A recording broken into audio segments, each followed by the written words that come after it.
வணக்கம். ஸ்மார்ட் ஃபோன்களுக்கெல்லாம் முன்னோடியாக விளங்கக்கூடியது இந்த ஆப்பிள் ஐஃபோன். இன்ஃபேக்ட் நம்மள நிறைய பேருக்கு ஐஃபோன் ஃபேவரட் ஃபோனாக கூட இருக்கலாம். அந்த ஆப்பிள் கம்பெனியோட நிறுவனர் மிஸ்டர் ஸ்டீவ் ஜாப்ஸ் 56 வயசில் புற்றுநோய் காரணமாக இறந்துட்டாங்க 2011. 10 வருஷம் முன்னாடி. ரொம்ப ஃபேமஸான பர்சனாலிட்டி, நம்மள நிறைய பேருக்கு தெரிஞ்சிருக்கும். அவர் மரணப்படுக்கையில் பதிவு பண்ணின கடைசி வார்த்தைகளை 2021 முதல் பதிவாக பண்ணணும்னு நினச்சேன். ரொம்ப இமோஷ்னலான வார்த்தைகள், கேளுங்க. வர்த்தக உலகத்தில் வெற்றியோட உச்சியை தொட்டுட்டேன். மற்றவங்களோட பார்வையில் என்னோட வாழ்க்கையில் எல்லாமே வெற்றி தான். எவ்வளவு வேலை இருந்தாலும் அதுக்கு நடுவில் நான் கொஞ்சம் சந்தோஷமாகவும் இருந்தேன். நோய்வாய்ப்பட்டு படுக்கையில் இருக்கிற இந்த தருணத்தில் என்னோட மொத்த வாழ்க்கையும் நான் யோசிச்சு பார்க்குறேன். நான் பெருமையாக நினச்ச எனக்கு கிடைச்ச அங்கீகாரங்கள், நான் தேடி தேடி சேர்த்த சொத்துக்கள், இதெல்லாமே வரப்போகிற மரணத்துக்கு முன்னாடி ரொம்ப அர்த்தமற்றதாக உணர்றேன். நான் சந்தோஷமாக இருந்த தருணங்கள் என்னுடைய நண்பர்கள் கூட செலவு செஞ்ச நேரங்கள், என்னோட குடும்பத்தோட நான் செலவு பண்ணின நேரங்கள் மட்டும்தான். அந்த நினைவுகள் தான் எனக்கு ரொம்ப சந்தோஷத்தை கொடுக்குது. நம்ம கிட்ட இருக்கிற கார் ஓட்டுறதுக்கு நல்ல ஒரு ஓட்டுநரை பார்த்து அப்பாயிண்ட் பண்ணலாம். நம்ம கிட்ட இருக்கிற பணத்தை பெருக்கிறதுக்கு நல்ல ஒரு புத்திசாலியை பார்த்து அவங்களே அப்பாயிண்ட் பண்ணலாம். ஆனால் நமக்கு நிகழ இருக்கிற மரணத்தை டீல் பண்ணுறதுக்கு வேற யாரையும் அப்பாயிண்ட் பண்ண முடியாது. நம்ம தான் அதை ஃபேஸ் பண்ணி ஆகணும்.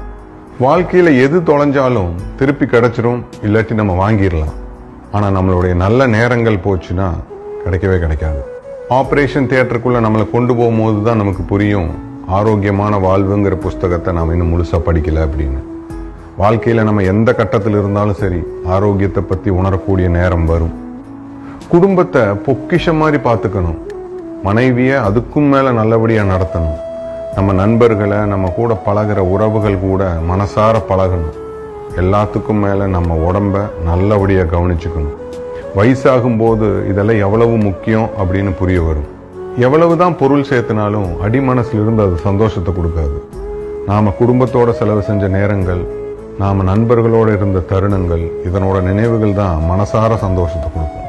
வாழ்க்கையில் மறுக்க முடியாத சில பாயிண்ட்ஸ், நம்ம குழந்தைகளுக்கு அதிகமாக பணம் சேர்க்கறதுக்கு சொல்லி கொடுக்கறத விட இருக்கிறத வச்சு எப்படி சந்தோஷமாக இருக்கணும்னு சொல்லி கொடுக்கணும். ஏன்னா வாழ்க்கையில் சந்தோஷங்கிறது தான் ரொம்ப முக்கியம். மனுஷனாக இருக்கிறதுக்கும் மனுஷத்தன்மையோடு இருக்கிறதுக்கும் ரொம்ப பெரிய வித்தியாசம் இருக்குது. ரொம்ப சில பேருக்கு தான் அது புரியும். சாப்பாட்டை மருந்து மாதிரி சாப்பிடணும், இல்லாட்டி மருந்த சாப்பாடு மாதிரி சாப்பிட்ற சூழ்நிலைக்கு நம்ம தள்ளப்படுவோம். நாம் பிறக்கும் போது கொண்டாடப்படுவோம். நாம் பிறந்ததை நினச்சி ரொம்ப சந்தோஷப்படுவாங்க.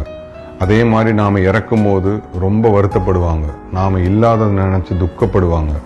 சந்தோஷம், துக்கம், இதுதான் வாழ்க்கை. இதுக்குள்ளதான் வாழ்ந்துட்டு போகணும். வாழ்க்கைக்கு தேவையான சிறந்த மருத்துவர்கள் சூரிய ஒளி, சன்லைட். அதிகாலை சூரிய ஒளி நம்ம உடம்புல படுற மாதிரி பார்த்துக்கணும். ஓய்வு, ரெஸ்ட். நாம உடம்புக்கு தேவையான ஓய்வை நம்ம கொடுத்தே ஆகணும். எவ்வளவு பிஸி ஸ்கெடியூலாக இருந்தாலும் சரி, நம்மளுடைய ஓய்வை நம்ம எடுத்தே ஆகணும். எக்ஸசைஸ், உடற்பயிற்சி, அதே தான். எவ்வளவு பிஸி ஸ்கெடியூலாக இருந்தாலும் நம்ம உடம்புக்கு தேவையான எக்ஸசைஸை எவ்ரிடே நம்ம செஞ்சே ஆகணும். அதில் நோ காம்ப்ரமைஸ். டயட், உணவு பழக்கம். எவ்வளவு பிடிச்ச ஃபுட்டாக இருந்தாலும் சரி, அது எப்பேற்பட்ட விருந்தாக இருந்தாலும் சரி, அளவுக்கு மீறி சாப்பிடவே கூடாது. தன்னம்பிக்கை, செல்ஃப் கான்ஃபிடன்ஸ். வாழ்க்கையில் எந்த சூழ்நிலை வந்தாலும் பார்த்துக்கலாம் அப்படிங்கிற தன்னம்பிக்கையோடு இருக்கணும். நல்ல நண்பர்கள். நம்ம எந்த அளவுக்கு மனசார பழகிறோமோ அதனுடைய பிரதிபலிப்பு தான் நமக்கு நல்ல நண்பர்கள் கிடைக்கும். இந்த 5 விஷயங்களை வாழ்க்கையில எல்லா கட்டத்திலையுமே ரொம்ப பக்குவமாக ஹேண்டில் பண்ணணும் அப்படின்னு சொல்லி முடிச்சாரு ஸ்டீவ் ஜாப்ஸ். இவரோட கடைசி வார்த்தையிலிருந்து நமக்கு கிடைக்கக்கூடிய மாரல், எவ்வளவு பிஸி ஸ்கெடியூலாக இருந்தாலும் நாம் குடும்பத்து கூட நேரம் செலவு பண்ணணும். நாம் நண்பர்கள் கூட நேரம் செலவு பண்ணணும்.